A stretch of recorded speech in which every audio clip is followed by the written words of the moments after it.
Let your eyes close. You do not need them for this.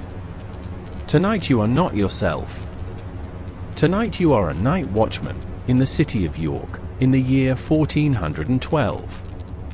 The sun is already gone behind the city walls. The cold is coming up out of the river, the way it does every night, patient and grey. You are 31 years old. You are a cooper by trade.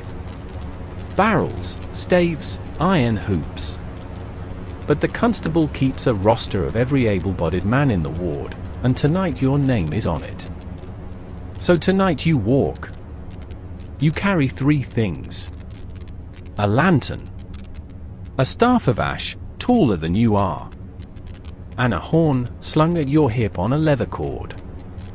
The lantern is not made of glass. Glass is dear. The panes are cow horn, scraped down until the light comes through them the color of weak honey. Horn does not shatter when you set it down in the dark. That matters, on a night like this. There are perhaps 14,000 souls inside these walls. Nearly all of them will sleep tonight. You will not. And that is the whole of your work, to be the one who does not. The streets sleep. The lantern burns. You keep the watch. Chapter 1. The curfew bell. 8 of the clock. You are standing at the top of Coney Street when the first bell goes. You feel it in the soles of your feet before you hear it properly. The word is Curfew. Cover fire. It is French, and it is old, and it means exactly what it says. When the bell rings, every household in the city rakes the embers of its hearth into the center and covers them. Some cover them with a clay lid. Some with ash. Some with an upturned pot, if that is what they have. The city is built of oak and thatch and pitch. Fire does not need permission. It only needs a draft and an hour alone. So the bell is not a suggestion. The bell is the reason the city is still standing. You watch the smoke change. All along the roofline, the thin white threads thicken, then falter, then stop. One after another the chimneys go quiet, like a room of people lowering their voices, and by the time the last bell dies away the whole city smells of banked ash and nothing else. Shutters close. You hear the wooden bars drop into their brackets. Thunk.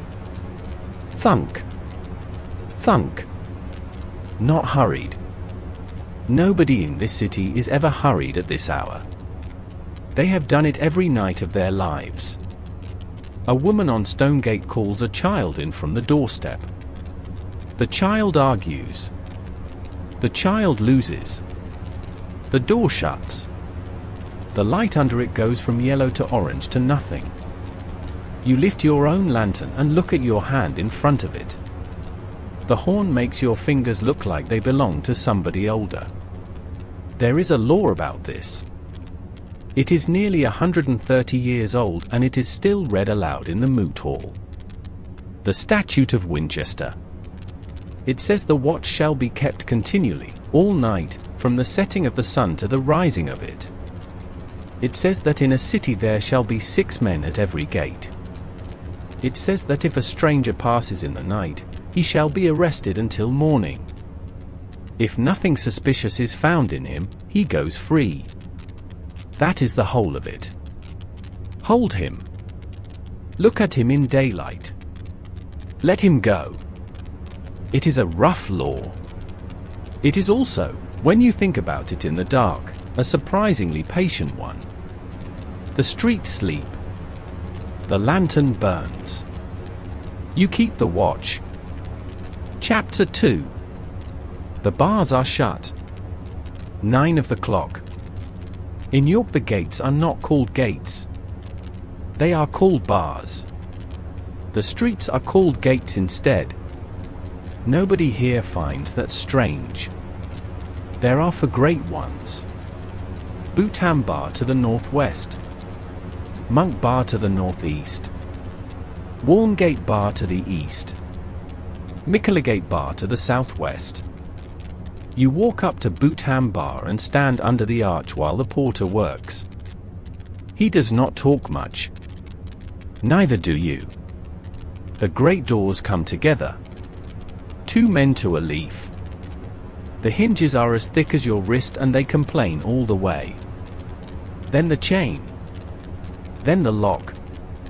Then the small door inside the big door, the wicket, the one a single man can squeeze through.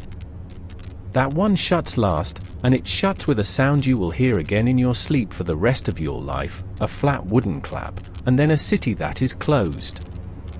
The keys go to the mayor's man. They do not stay here.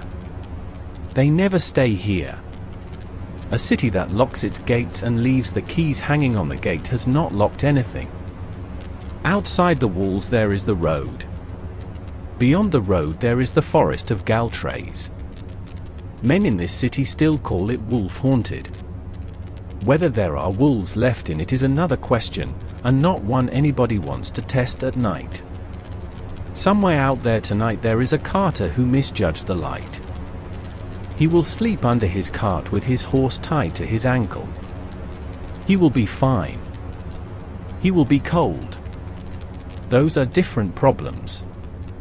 You turn back into the city. The wall is behind you now, and the wall is 13 feet of stone, and for the next 9 hours it is the edge of the world. It is a strange comfort. You are shut in. But so is everything else. The wind comes over the parapet and finds the back of your neck. You pull your hood up. You settle your grip on the staff. And you begin to walk, because that is the only part of this job that is truly required of you, and it will not stop being required until the sky changes color. The streets sleep. The lantern burns. You keep the watch. Chapter 3. The first round. 10 of the clock. A round is a shape you learn with your feet, not with your eyes.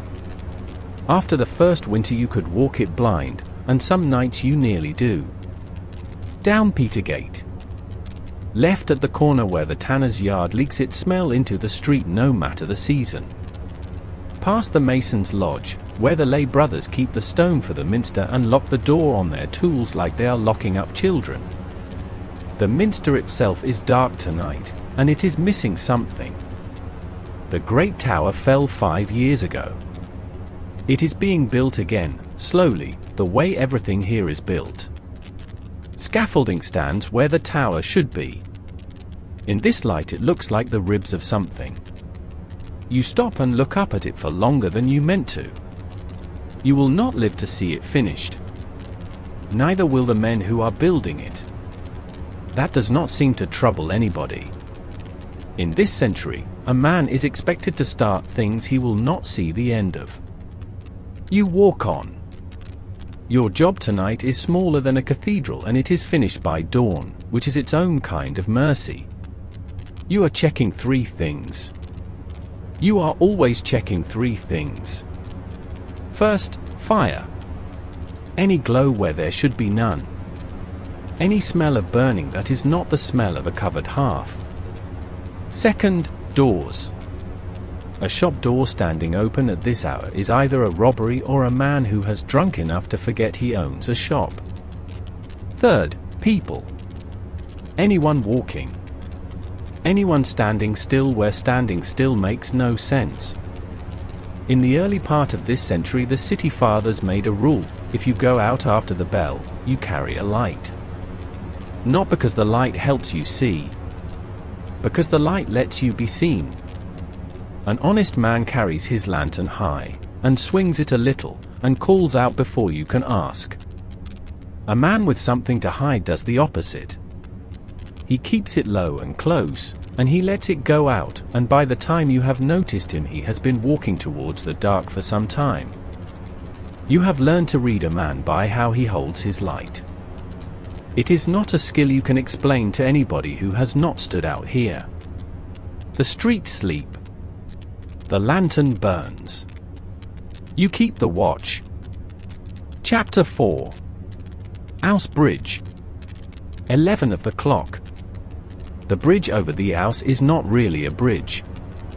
It is a street that happens to have a river underneath it. Houses stand along both sides of it, all the way across. Shops beneath, chambers above, laundry lines strung between the upper floors. You can walk from one bank of the river to the other and never once see the water. Most people who live here do exactly that, every day, for years. Halfway across stands St. William's Chapel. Beside it, the council chamber, where the city argues with itself in daylight. And underneath, in the dark, the kidcotes. That is the word here for the city's prisons. There are 2 of them on this bridge, one above the other. The mayor keeps the upper. The sheriff keeps the lower. By this year there is also a set of cells beside the chapel door, for the men. Nobody is proud of them. Nobody proposes taking them away either. The lower prison floods. It floods most winters. When the Ouse comes up, the water comes in, and the men inside stand on whatever they can find. You have carried a man out of there in February with his legs gone the color of candle wax, and he was in for debt, and he lived, and you still do not know how to feel about the whole arrangement. Tonight it is quiet. Somebody down there is coughing at intervals, patiently, the way people cough when they have decided to stop apologizing for it. You do not stop. There is nothing to be done and you both know it. At the eastern end of the bridge there is a dry arch they call the salt hole, and a flight of steps down from it to the water. You go down for steps, no further, and hold the lantern out over the river. The Ouse is not loud. It is a big, slow, cold thing moving past in the dark, and the light does not reach it, it only lies on the top of it and shakes. 2 bridge masters are appointed each year for this bridge, and 2 more for the fosse. Their work is stone and timber and the endless business of things falling down. One day this bridge will fall. Not tonight. You go back up the steps. The streets sleep. The lantern burns. You keep the watch. Chapter 5. The Shambles. Midnight. The Shambles is the butcher's street. The name comes from an old word, fleshambles, meaning the shelves the meat is laid out on. It is narrow. It is so narrow that the upper floors, jetted out over the street floor by floor, nearly touch above your head. The builders did that on purpose. Ground rent is measured on the ground, and the sky above the street belongs to nobody. The result is a street with a roof of houses, where rain arrives late and the wind cannot get a run at you. It also means the sun almost never reaches the paving. In summer this street keeps its smell for a week at a time. Tonight there is no smell but cold stone and old iron, which is the best this street ever offers. The hooks are still out. Rows of them along the shop fronts, empty now, turning very slightly when the air moves. Behind most of these shops there is a slaughter yard. That is the arrangement: kill at the back, sell at the front, and carry nothing far. The city has ordinances about the blood. The butchers have opinions about the ordinances. This argument is older than you are and it will outlast you. Somewhere above you a clock strikes 12. This is new, in the way things are new here. Mechanical clocks have been going up on English towers for a generation or 2 now, no longer, and people still stand and watch them strike. Your grandfather did not know what hour it was. Not really. He knew that it was after the bell and before the next bell, and that was enough for a whole life.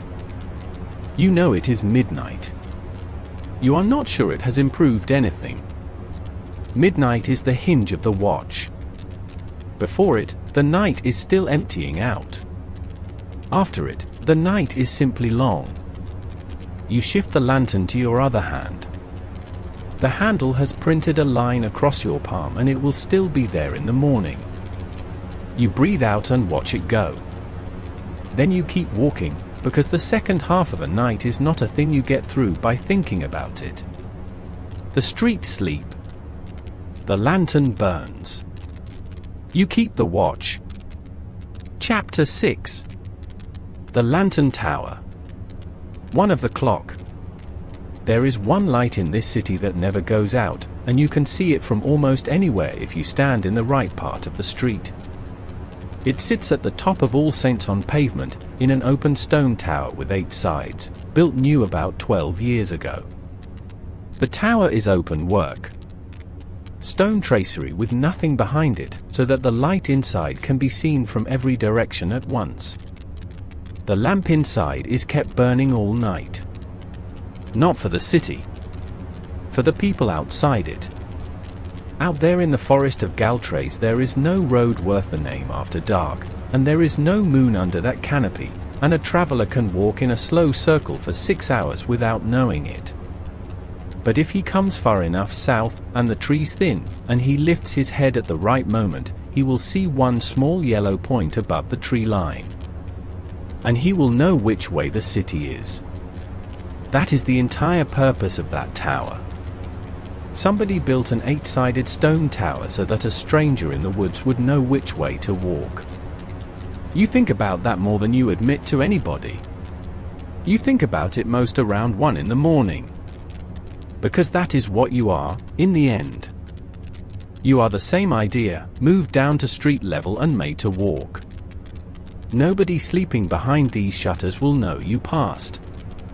That is not the point. The point is that if something had gone wrong, somebody was out here. You stand under All Saints for a while with your head back. The light up there does not flicker much. It is sheltered on all sides by stone, and the man who tends it knows his business, and it burns the way a thing burns when somebody has decided it will not be allowed to stop. Your own lantern is not so lucky. It gutters when you turn a corner into the wind. You have a habit of cupping your hand around it without thinking, which does nothing, since the horn already does the work. You do it anyway. There are worse habits than protecting a light that does not need protecting. You breathe. You move on. Copper gate.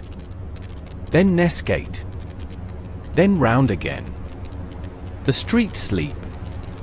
The lantern burns. You keep the watch. Chapter 7. The cold hour. 2 of the clock. 2 in the morning is the coldest part of the night. Not the deepest. The coldest. The ground has been giving up its heat since sunset, and by now it has nothing left to give. Your feet stop being warm around 11. Your hand stopped around midnight. Your face is the last to go, and it goes slowly. This is the hour when men on watch make mistakes. They sit down. They step into a doorway out of the wind. They close their eyes for a count of 10. So you keep moving. Not fast. Just moving. Then, on Fossgate, you see somebody. A man standing at the corner. No lantern. Not moving. Everything in you gets very quiet and very awake at the same time. Your hand goes to the horn at your hip. Not to blow it. Just to know where it is. If you blow that horn, this stops being your night. The hue and cry is not a request for help. It is a legal obligation that lands on every man who hears it. Every door on this street opens. Every able man comes out with whatever he owns that has an edge, and they follow, from street to street and parish to parish, until the man is taken. And if they do not come out, the parish is fined. That is how seriously this city takes the sound of a horn at 2 in the morning. So you do not blow it. You raise your lantern instead, and you call out, and you use the words everybody uses. Who goes there? The man turns round. He is about 60. He is in his shirt. He is barefoot on the frozen stones and he is looking at you with complete confusion. He does not know where he is. He does not know how he came to be outside. He tells you his wife has died, which is true, but she died 4 years ago. You put your cloak round him. You walk him 3 streets to his son's door and you knock until somebody comes. The son is not surprised. That is the part you carry home with you. The streets sleep. The lantern burns. You keep the watch. Chapter 8. The first fires. 3 of the clock. The bells start again. Not the curfew this time. These are the friary bells, calling the night office. Somewhere behind a wall, men who went to bed at 8 get up in the dark and sing.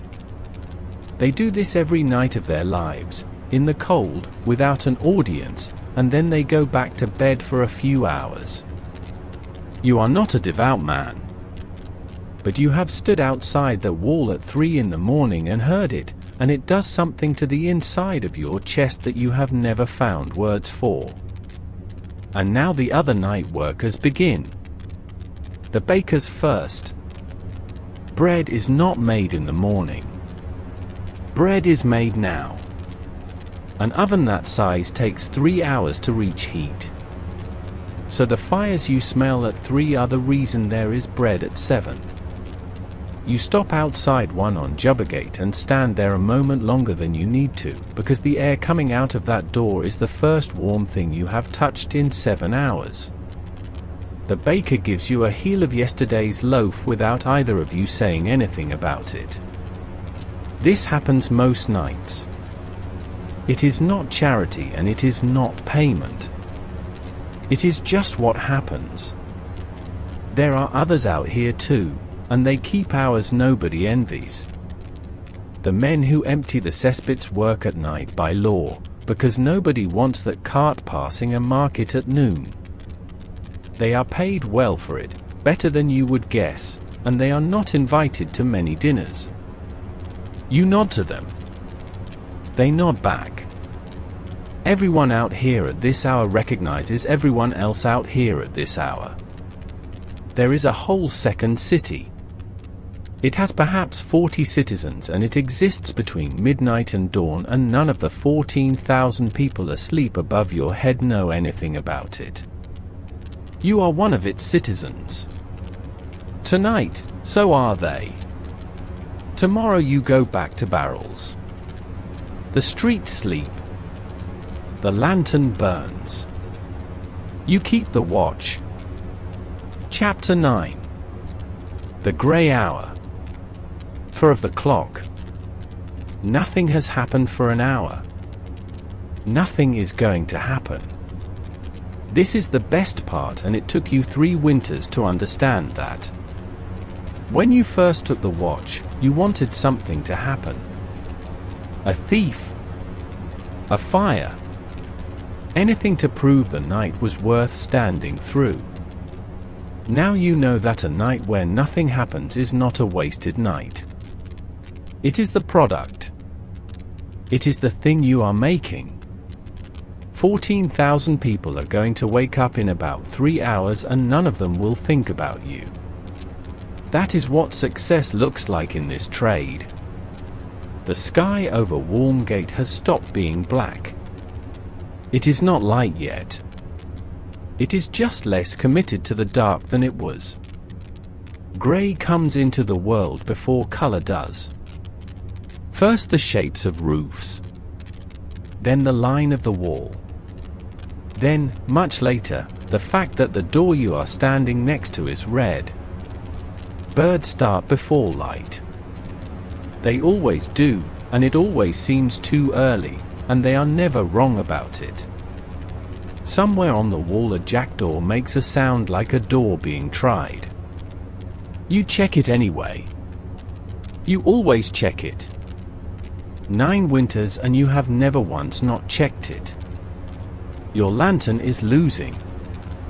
Not because it is failing, but because the world is coming up to meet it. An hour ago it was the only thing in the street.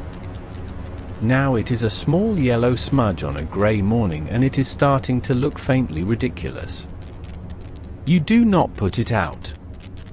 You never put it out early. That is a rule you gave yourself and nobody else knows about it. The streets sleep. The lantern burns. You keep the watch. Chapter 10. The bars are opened. 5 of the clock. The mayor's man comes down Bootham with the keys and 2 others behind him. Nobody says good morning. It is not that kind of hour. The lock. The chain. The wicket, and then the great doors, and the hinges complain the same way they complained 9 hours ago. And the road comes back into the city. That is what it feels like. Not the doors opening. The road arriving. There are already people waiting outside.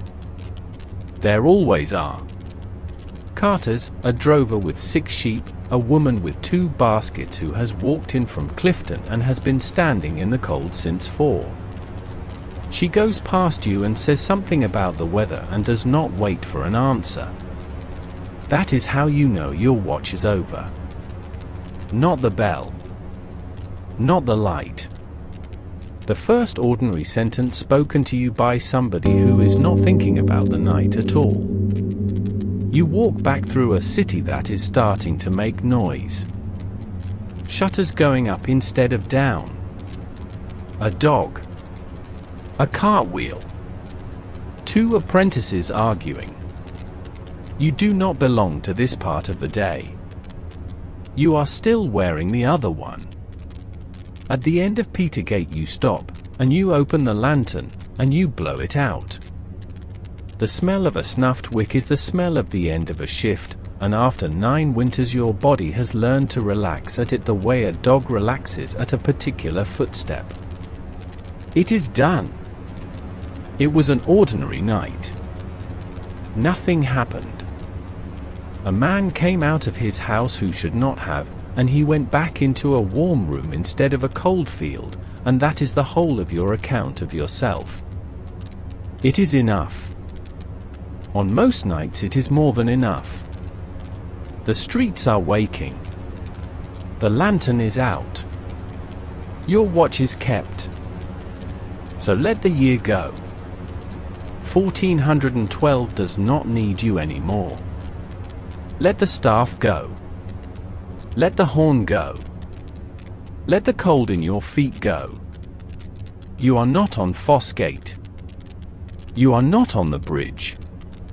You are lying down, and you are warm, and nobody is expecting anything of you until morning.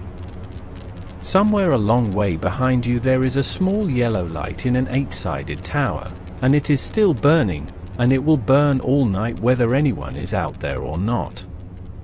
You do not have to watch it. Somebody else has the watch now. The streets sleep. The lantern burns. You are allowed to stop. Sleep well.